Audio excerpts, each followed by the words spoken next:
BRS Congress పాలనతో తెలంగాణలో ప్రభుత్వ విద్యా వ్యవస్థ చిన్నాభిన్నమైందన్నారు కేంద్ర మంత్రి బండి సంజయ్. బీఆర్ఎస్ పాలనలో 6,000 స్కూళ్లు మూసేస్తే కాంగ్రెస్ పాలనలో ఒక్క ఏడాదిలోనే 1,500 స్కూల్స్ మూసేశారని చెప్పారు. శంషాబాద్లో ఎస్ఎస్ కన్వెన్షన్ హాల్లో జరిగిన ఏబీవీపీ 44వ రాష్ట్ర మహాసభలకు హాజరయ్యారు.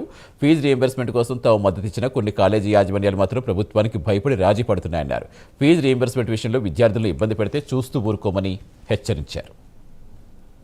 కాంగ్రెస్ పార్టీ ప్రభుత్వం వచ్చిన తర్వాత, కాంగ్రెస్ పార్టీ ప్రభుత్వం ఏర్పడిన తర్వాత గతంలో బీఆర్ఎస్ పార్టీ ప్రభుత్వంలో కానీ ఇలా విద్యారంగ సమస్యలు ఏ విధంగా ఇలా ఇంకా ఎక్కువైతున్నాయి చూడండి.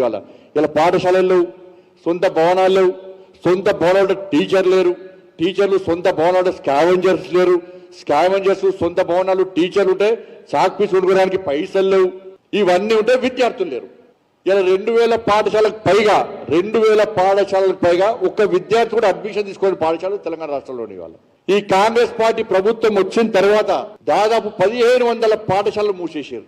బీఆర్ఎస్ గవర్నమెంట్ లో 6,000 పాఠశాలలు మూసేస్తే వీళ్ళు ఎన్నికలప్పుడు మేము పోటీగాలం మేనిఫెస్టోలో పెట్టారు.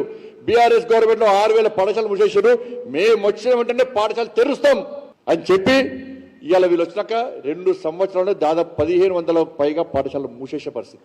ఉపాధ్యాయుల రిక్రూట్మెంట్ లేదు, డ్రాప్ అవుట్స్ ఎక్కువైతున్నాయి. మీరు ఎక్కడైనా విద్యార్థుల దగ్గర ఫీజు వసూలు చేసే ప్రయత్నం చేస్తే నేను మీ రియంబర్స్మెంట్ ఇవ్వాలని చెప్పి నేను ఫైట్ చేస్తున్నా. మేము విద్యార్థి కోసం ఫైట్ చేస్తున్నది, కానీ మేము ఫైట్ చేసే టైంకు మీరు ప్రభుత్వంతో కాంప్రమైజ్ అయ్యి అడుగు వెనుకకేస్తే విద్యార్థులను ఎక్కడైనా ఇబ్బంది పెట్టే ప్రయత్నం చేస్తే మీ మీద యుద్ధం ఏం చేస్తామని అప్పుడే వార్నింగ్ ఇచ్చినాను.